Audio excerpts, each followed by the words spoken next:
আমি মা হয়ে যখন তুতুনকে কিছু বোঝাতে পারিনি তখন আমার মনে হয় না যে আপনাদের বলে সেরকম কোনো কাজ হবে।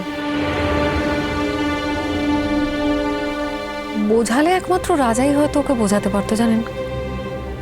কিন্তু আমি হঠাৎ লক্ষ্য করছি যে ইদানিং রাজাও ওর সঙ্গে একটা দূরত্ব তৈরি করে ফেলেছে। অথবা এমনটা হতে পারে যে মানে তুতুন রাজাকে পছন্দ করছে না, সেটা সেটা বুঝতে পারার পর থেকে আস্তে আস্তে রাজা হয়তো নিজেকে ওর থেকে সরিয়ে নিয়েছে।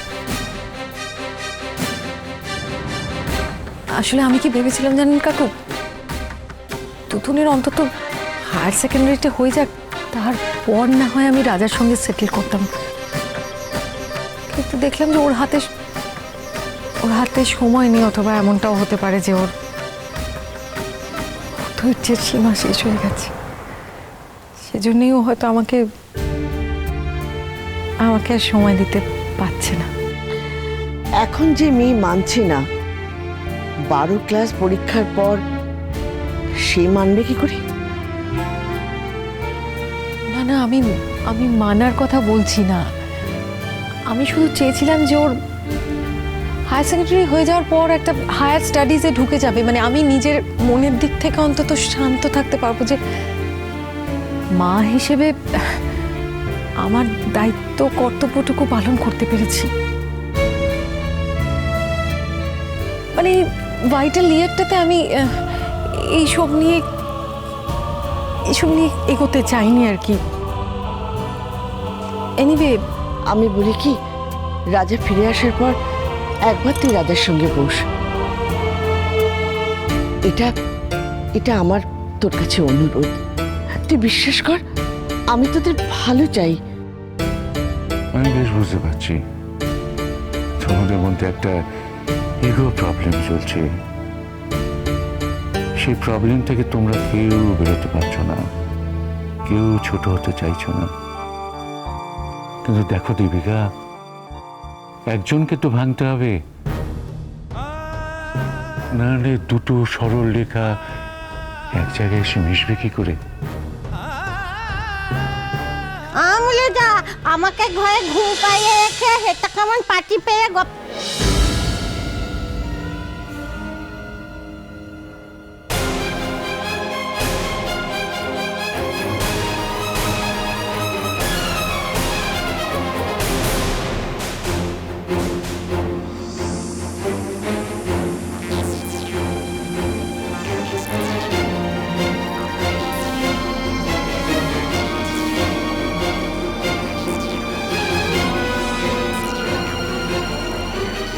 আমলো চিহ্ন মারতে ইচ্ছে, এই উঠে দা দা দা দা, দেখিল তুই কেমন চিহ্ন মারতে কেমন আউন করতে পারিস, দা।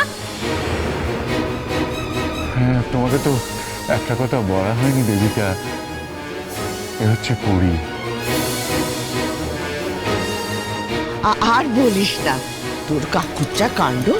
সমুদ্রের পাড়ে বেড়াতে গিয়ে ওকে পড়ে থাকতে দেখে একবারে বগল দাপা করে সোজা বাড়িতে নিয়ে এসেছে। ওমা, তাই নাকি? কই, আমি তো কিছুই জানি না এসব ঘটনা। জানবে কি করে? তুমি তো আসোই না। তোমার সাথে আমার কত পরামর্শ ছিল, সব তো জমিয়ে রেখেছি এতদিন। না দেখিতে বাবু, অনেক ভ্যানটা হয়েছে, অনেক আবল তাবল কথা হয়েছে। এবার সত্যি কথাখানা খুলে বলে দেখি না। এমে হেতা আয় আয় আমার কাছে, এই চিহ্ন মারতে আয় আয় আয় আয়। মুশকিল। আমলো অমন করে তাকিয়েছিস কেন? মানুষ কোনোদিন দেখিনি না কিলো? হ্যাঁ কিলো, আমার ঘাগজ করে তাকিয়েছিস কেন? ছোট টাকা। Very good. শোন, তোকে একটা কথা বলি, ব্যাড বয় বলে দিয়েছে আমাকেই বে করবে, আমাকে ছাড়া কাউকে বে করবে নিকো। আর জানিস তো ব্যাড বয় কোনোদিনও মিথ্যা কথা বলে নিকো। এই মেয়েটা ভেলেটা আমাদের পাড়ায় যাবি, দুটো নয়া পয়সা দেবো, মুরগি কিনে খাবি। ওলো আমাদের বেতন নিমটাকে তাড়াতাড়ি বুঝেছি।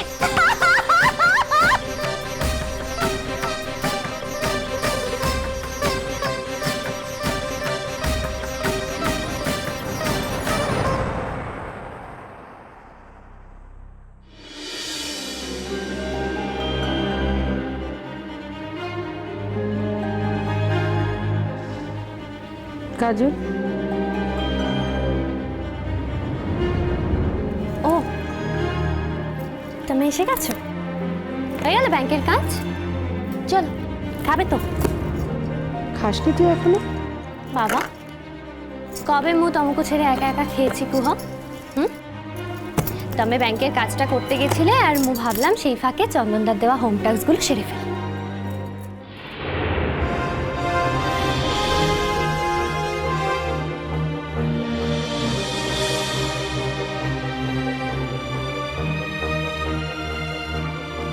দিদি, কি হয়েছে তোমারও? কই কি আবার হবে? কিছুই হয়নি। কিচ্ছু হয়নি বলে তুমি শুনিবনি? যে মানুষটা বাড়ি থেকে বেরিয়ে কাজে গেল আর যে মানুষটা ফিরে এলো, তারা দুজন তো এক নয়। নিশ্চয়ই তোমারও কিচ্ছু হয়েছে যেটা মতে বলছো না। কি হয়েছে? শরীর খারাপ? বলো। শরীর টরীর আমার কিচ্ছু খারাপ হয়নি। শোন, তোকে একটা জরুরি কথা বলার জন্য এসেছি। জরুরি কথা? মতে?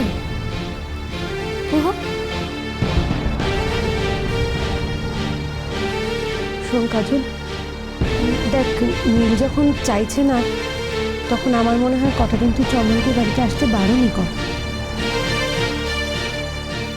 তুমি এই কথা বলছো? হ্যাঁ বলছি, আর তোর ভালোর জন্যই বলছি। দিদি, জীবনের বহুত সময় মু বহুত খারাপ সময়ের মধ্যে দিয়ে কাটিয়েছি। তাই এবে নতুন করে মোর জীবনে কিছু ভালোর জন্য মোর জীবনের কিচ্ছু পাল্টাতে পারে না। তুই জেদ করিস না। নীল যেটা বলছে সেটা মেনে নে। আর সত্যি কথা, এটা এই বাড়িতে কেউ নেই তোকে লেখাপড়া দেখিয়ে দেওয়ার মতো। ও মু বুঝি পারছি। এই ঘরটোর সব্য মনীষী যে কথা বলছে, নীল যে কথা বলছে, তুমিও সে একই কথা বলছো, তাই তো? বলছি না, আমি একই কথা বলছি না কাজল। আমি শুধুমাত্র পরিস্থিতির কারণে মু তো পরিস্থিতির সৃষ্টি করিনি,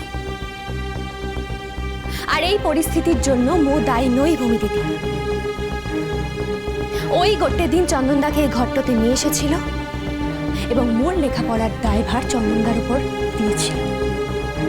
আজ যদি হঠাৎ করে ওর মনে হয়ে থাকে যে চন্দনদার সাগরে মোর রিলেশনটা শুধুমাত্র লেখাপড়ায় আটকে নেই, তাহলে তো মোর কিচ্ছু করার নেই ভূমি দিদি। মু তো নীলের ইশারা মতো নাচতে পারবো না। চন্দনদা গোটে ভালো মনীষী, একজন ভালো টিচার। ওই মানুষটাই জীবনে প্রথমবার মোর মধ্যে লেখাপড়া করার আগ্রহটা জাগিয়ে তুলেছে।